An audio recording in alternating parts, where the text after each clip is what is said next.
be decisive on any of these issues? Well, if you don't have that, again, you've got. I always hate to ask the why question because you never know what answer you may get, and I'm sure you'll have an answer for me.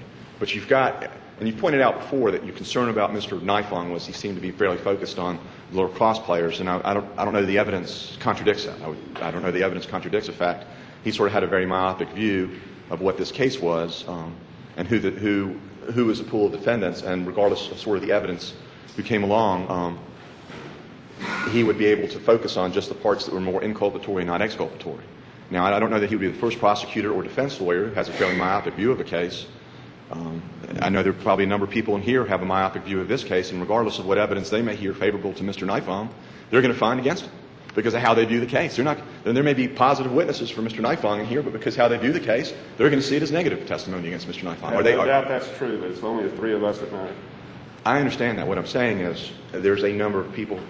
I don't know that I disagree that it's myopic, but I don't know that he engaged in any intentional, unethical behavior because he had that view in the case. And the why question I was wondering, I'm sure you may have some answer, is... Yeah, what is your why question? Is why a career prosecutor of 28 years, who's been nothing but stellar throughout, and now is charged with protecting the people of Durham as well, which is a very new position for him. This was nothing he was experienced with. I mean, he's hit with this case like sort of none other. Just like we're having a state bar proceeding, kind of like none other, because of the nature of this case. I mean, it's just he obviously deals with it very poorly from the start. He makes a number of statements. Of course, he makes those statements, and then he stops. I mean, if he's making those statements for the election, why does he stop around April 3rd or April 4th? I hear you. I mean, but he stopped. He stopped on his own. That didn't stop the media attention. Well, here's a big point on that. And this is the reason I was asking him questions about the response to Mr. Cheshire's March 30 letter, which apparently had nothing to do with his stopping making those statements. Now, he said, I stopped making those statements because it wasn't working because nobody was coming forward. But he also testified that it was in response not to Mr. Cheshire's letter or not to his review of the ethical rule, but because friends of his said, you're talking too much.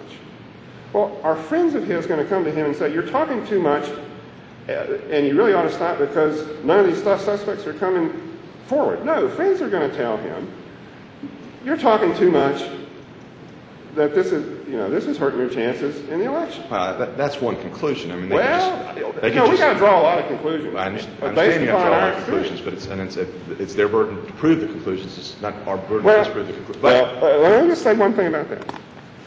When we're talking about intent, 1979 Court of Appeals case, Girard Trust Bank versus Henderson Bell, question of intent, there it was fraud. It's been cited many times, I'm going to misquote it, but to the effect that intent is a state of mind which generally cannot be proved directly because no one can really know what's in another person's mind. And, to get kind of fancy about it, I upheld an objection in a case where somebody asked, what was he thinking by saying, objection sustained, it's epistemologically impossible to know what somebody else is knowing.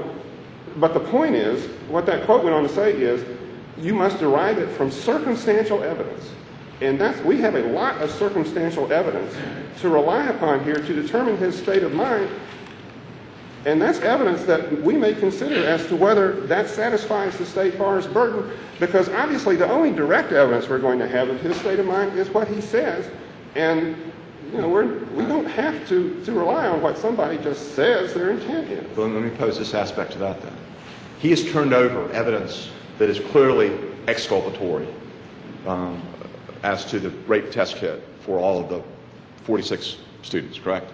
I mean, there's no question about that. He turns that over, and he turns it over, I would contend, we may get in debate, I would contend, I don't know that I've ever had discovery from an expert that quickly in any case, whether it's pre-indictment or post-indictment. Well, he was hounding him to get it done because he was certainly hoping something was in there that was going to help him in linking it to the players that he had already, in effect, accused. And while we're on that point, before I forget that, if indeed he had charged, if indeed he was doing this for election purposes, well, as of May 7th, he is no longer opposed.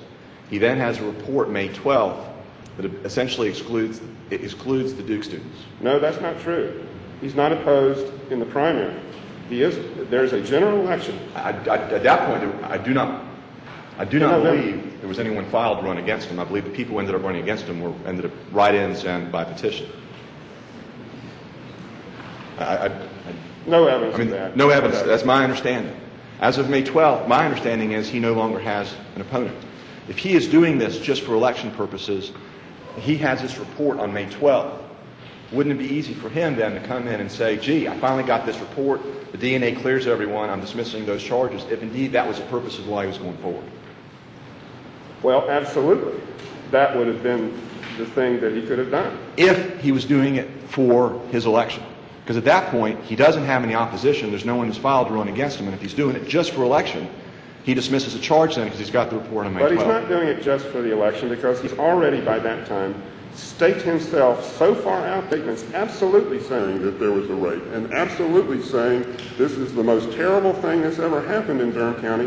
And if he then says, oh, well, looks like I was wrong about that, in human experience, you don't want to do that. Once you have staked yourself out on a position, what typically happens is you're going to be focused on, I've decided. I'm only looking for what supports my position. I've decided to invade Iraq. I'm only looking for evidence of WMD, and I'm going to ignore every other evidence. And but it's the right thing to say, and that's his job, is to evaluate the evidence, but he's already out there. He's way out there by then, staked out, election or no. He looks, or he thinks he looks, foolish if he does not go forward. So what I guess the conclusion you're drawing then is instead of having a safe job for the next 4 years and potentially looking foolish, he then comes in and hides some evidence that Dr. Meehan is, again, I keep going back to him, he's the only one who's sort of interpreted that DNA, who has testified that it's old, degraded DNA, epithelial DNA, that he said, and he said he described to Mr. Nifong, came about as constant handling of underwear because she's a topless dancer. So we've got, that was the explanation he said he provided to Mr. Nifong. So he's going to go ahead and risk everything by hiding evidence he believes has been told came about as a result of handling from a topless dancer. And he's going to risk a whole career by hiding something he knows is going to be discovered at some point. Well, he doesn't know that. How does he not know that? Well, because of the facts of how it was in fact discovered, which was Mr. Bannon spent 100 hours poring over this thing to figure it out. You heard, and he did a great job. But you also heard the testimony from Mr. Smith, and I've asked other DAs.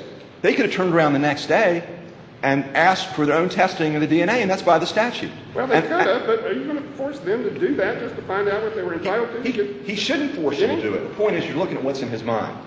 And what's in his mind is he knows there's a statute that allows the discovery of the underlying documentation that's going to show that DNA, and he knows there's a statute that allows their own experts to come in and examine that DNA. So he knows at that point that evidence is going to come forward. Well, that's assuming that they do in fact test it, that they get somebody like Dr. Meehan's lab who can do this even more sensitive YSTR testing beyond the autosomal testing, and that at that point the samples which were degraded are still, there's still enough there to find what Dr. Meehan found. I mean, that's taking it out a few steps. I would say in a general hypothetical that's true. I don't think so under the facts of this case. First of all, I don't know what the status of the DNA would have been for further testing, so I can't argue to that. But I can argue that another expert would have looked at those reports and made the same determination as Mr. Bannon. And I believe it would be incredible to believe in Mr. Nifong's mind at that time, when he knew the defense team that had been organized as of May 12th would not think of using a DNA expert at some point in terms of either looking at that DNA or asking for the underlying data. He had been hit with every motion possible. He'd been getting response, motions. Again, that's where I brought up the fact you've got a great collection of criminal defense lawyers, and Mr. Nifong knows that. You have to determine his intent. And you're asking to believe this guy, as a result of not wanting to sort of look bad, is going to throw away his whole life and his whole career to hide DNA that is potentially exculpatory, that he knows is going to come out. You know, I looked at the AG's report.